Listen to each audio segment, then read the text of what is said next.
If you hear anything ominous, it's just a thunderstorm. Anyway, hi, and welcome to or back to my channel. I'm Kit, and here we talk about the harmful beliefs and ideas found in religion, red pill, and so on. And today we're discussing just pearly things. And before we get into that, I would like to note that I don't know Pearl, and these are my thoughts and opinions. I would also like to give a general trigger warning because Pearl, well, it's Pearl. That being said, thank you for joining me for this video, and I would like to give extra thanks to my patrons.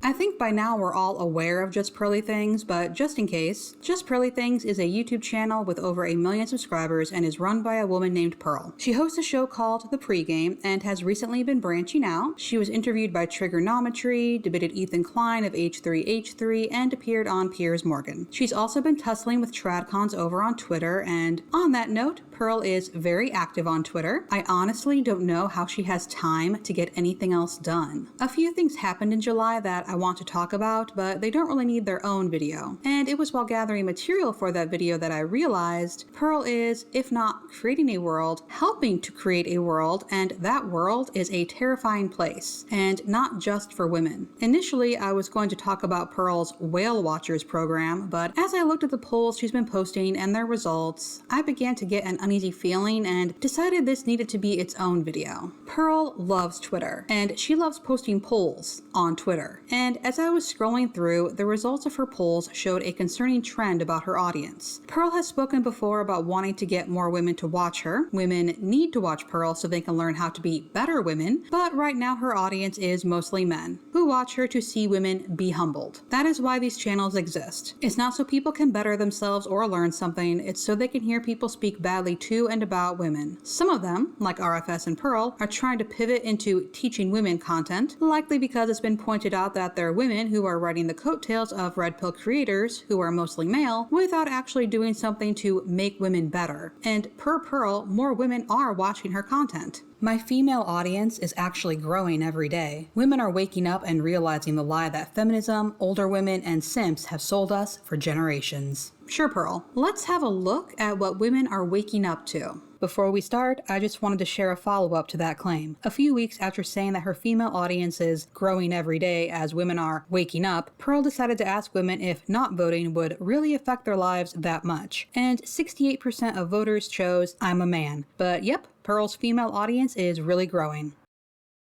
Should men be able to divorce women, but not vice versa? The majority said no, so at least there's no hypocrisy there. Who is more chaotic, men or women? The vast majority said women, and I enjoy how Pearl wrote this in all caps, no punctuation. She's a chaotic woman. So funny, right? Who cheats more, men or women? The vast majority again said women, and here is a graph that shows the results of an actual study. But Pearl's audience isn't interested in studies. Pearl says women are bad, therefore women do bad things like cheating. Though Pearl does argue it's okay for men to cheat, and she ran polls asking if women should expect monogamy from a millionaire. The answer is no, by the way. High-value men are way too high value to be monogamous in a monogamous relationship. But I guess consistency is too much to ask. And I just want to note that if monogamy isn't your thing, that's okay, but it's still no excuse for cheating. Have an open relationship, practice ethical non-monogamy, be polyamorous, don't be in a relationship at all. And how people can say high-value men cheat with a straight face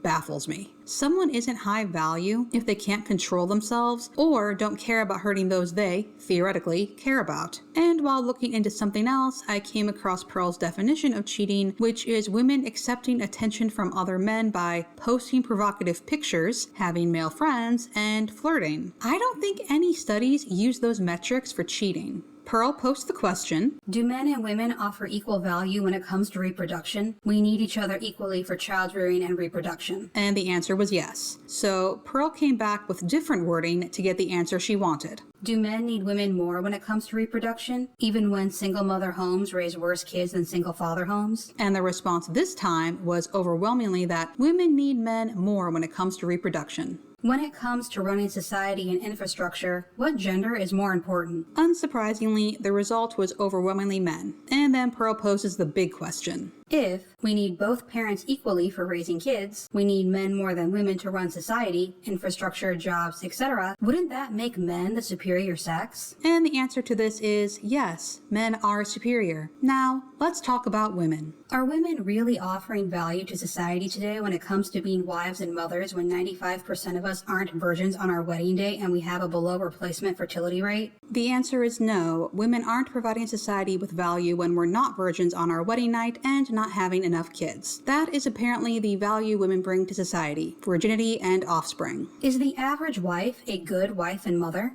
No, the average wife is not a good wife or mother. This next question was a bit random, but I was at least somewhat relieved by the result. Is it better for a 16-year-old woman to get married or stay single until 21? The result was overwhelmingly to stay single, but a 16-year-old woman, Pearl? But then she did retweet this post, so I guess she's okay with grown men going after teens. And for my listeners, Pearl retweeted a post from Chrissy Mayer. On the left, there's a woman asking, "Mirror, mirror on the wall, who's the fairest one of all?" And on the right, there's a picture of Pearl in a mirror with a response, "Well, you're 38 and Snow White is 14. That is disgusting." Now, Pearl poses the question, should men be able to discipline their wives? Which got a majority yes response, and then for some reason, she decided to get specific. Is slapping your wife the worst thing ever? Which got a majority yes. So you can discipline your wife, but not by slapping. I don't think adults should be disciplining one another, but I guess that's just my radical feminism coming through. In this one, Pearl again plays with the words. First, she asks, are men better than women at everything? Which got a majority no, and then she rewords it to, are men better than women at pretty much everything?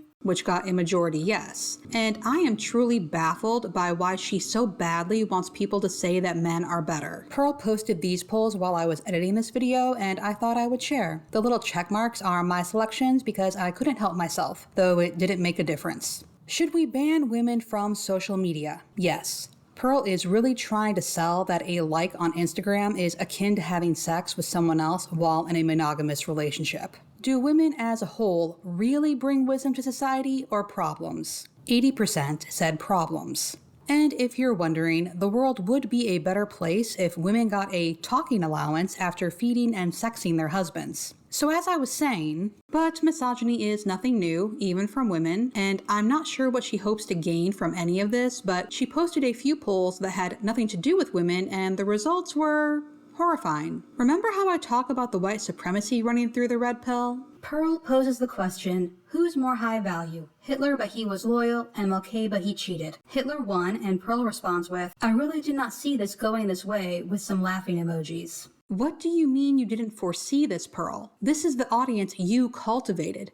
You had Nick Fuentes on. They are getting less and less subtle with their racism, I've noticed. And speaking of a lack of subtlety, I saw this now deleted video on Pearl's Twitter, but I didn't expect it to involve Hitler. What the hell, Pearl? Why did you post this? What were you thinking? Why were you laughing? This isn't cute. This isn't edgy. I expect she knows that now since she deleted it, but this is a great example of the kind of person Pearl is.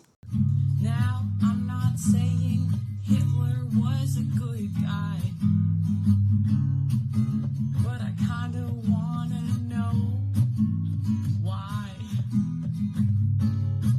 Now there's all these conspiracy theories, and the more they talk, I think maybe they're right. But it doesn't stop there. Should gay people be able to adopt? No. Should we ban gay marriage? Yes. Should trans people be sent to a mental institution? Yes. Can you be born gay? No.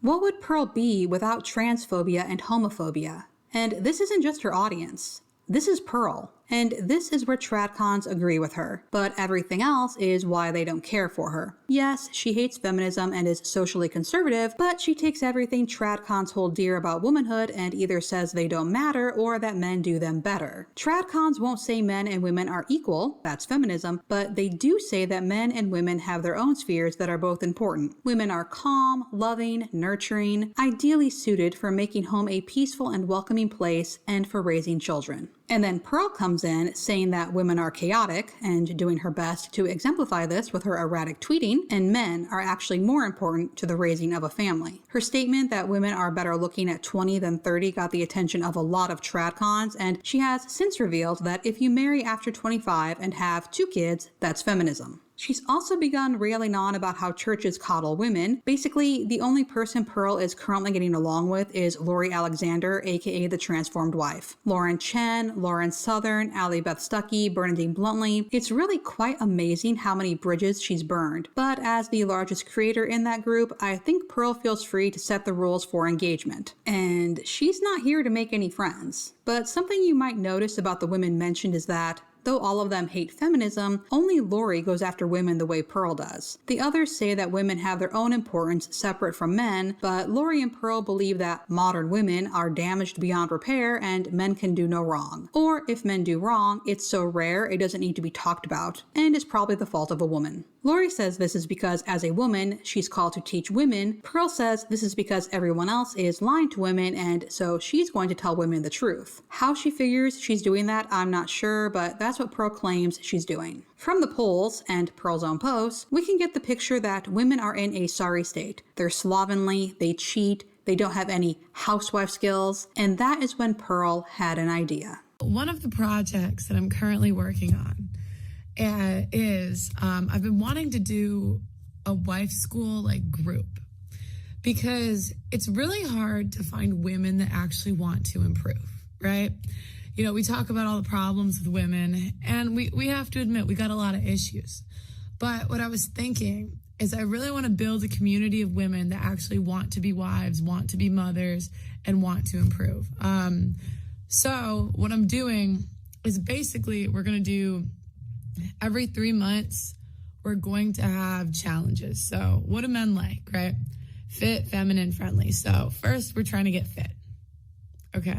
So essentially, every month, we're going to do a lesson. So month 1, maybe it's working out. Month 2, nutrition. Month 3, something else. And I have a lot of really smart people, like doctors, nutritionists, trainers that want to get involved in this. And the idea is at the end of the 3 months, we're going to find a way to make it a competition. So at the end of the 3 months, there'll be a roughly $3,000 to maybe $5,000 cash prize for the woman that lost the most weight or inches or whatever it is. And I don't want people that are not serious about actually improving. I will kick you out of this group if you're not sticking with the stuff we're doing, because I don't need dead weight on this train. But I'm trying to gauge the interest of people that would actually want to do this. And I'd be participating in all of the challenges. I'm not, just telling people to do things that I'm not willing to do. So if you're interested, I'm going to link the Patreon below. The content, I'm trying to launch this next week, maybe the week after. But I'm trying to gauge the interest so I can plan things better, so I know how many people would actually sign up. So if you're interested, the Patreon link is below this. And sorry, I forgot about the last part. The last part is, again, at the end of the year, I'd really like to do matchmaking. So women that graduate from this program, then we can match them with men that are more traditionally minded. And then we can go to the men and say, okay, she knows how to do this. This is a work in progress, and I'm open to suggestions, but I think it could be really cool. So,